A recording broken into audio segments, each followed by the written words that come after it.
महाराष्ट्र राज्याचे मुख्यमंत्री देवेंद्र फडणवीस साहेब, उपमुख्यमंत्री एकनाथरावजी शिंदे साहेब, अजितदादा पवार यांनी जी मोठ्या प्रमाणामध्ये जिल्ह्यामध्ये विशेष करून महाराष्ट्रामध्ये अतिवृष्टी झाली आणि अतिवृष्टीमध्ये बऱ्याच मोठ्या प्रमाणामध्ये शेतकऱ्याचे नुकसान प्रत्यक्ष पाहायला मिळण्याचं काम झालंय।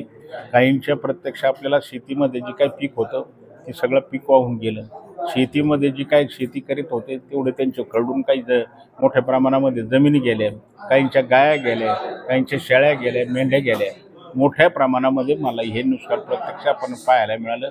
अतिवृष्टीमध्ये पाहिले तर काही जे काही लोक होते ते आपल्याला मृत्युमुखी सुद्धा पडलेले प्रत्यक्ष आपल्याला पाहायला मिळण्याचं काम झाले। त्याच्यासाठी सुद्धा मोठी रक्कम आजच्या राज्याच्या सरकारने देण्याचं काम केलंय।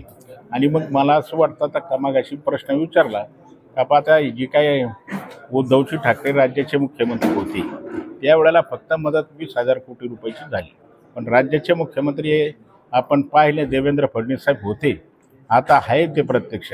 आणि त्यांच्याकडे जर मदत पाहिली तर 33,000 कोटी प्रत्यक्ष आपल्याला मदत देण्याचं काम केलं।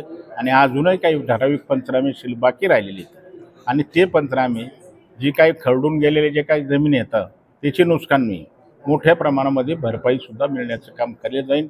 आणि हे जे काय देतोय जेवढेच पंचनामे केले जेवढे शासनाकडे गेले तेवढेच आपण आज ही कर्ज जी माफी देण्याचं काम आपण केले।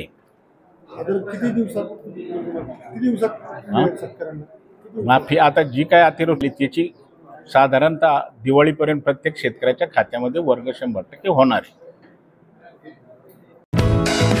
दर्जेदार शिक्षणाची हमी म्हणजेच JSS गुरुकुल। प्ले ग्रुप ते इयत्ता 8वी इंग्रजी माध्यमासाठी प्रवेश प्रक्रिया सुरू। डिजिटल तंत्रज्ञानाद्वारे शिक्षण पद्धती। एका वर्गात फक्त 20 ते 25 विद्यार्थी। गणितामध्ये प्रावीण्यासाठी abacus. Pickup and drop facility. ठिकाण बालाजी कॉलनी, अंबिकानगर, केडगाव, अहमदनगर। संपर्क 0241 241 7007, 9403 98 7007 आणि 9371 38 8007।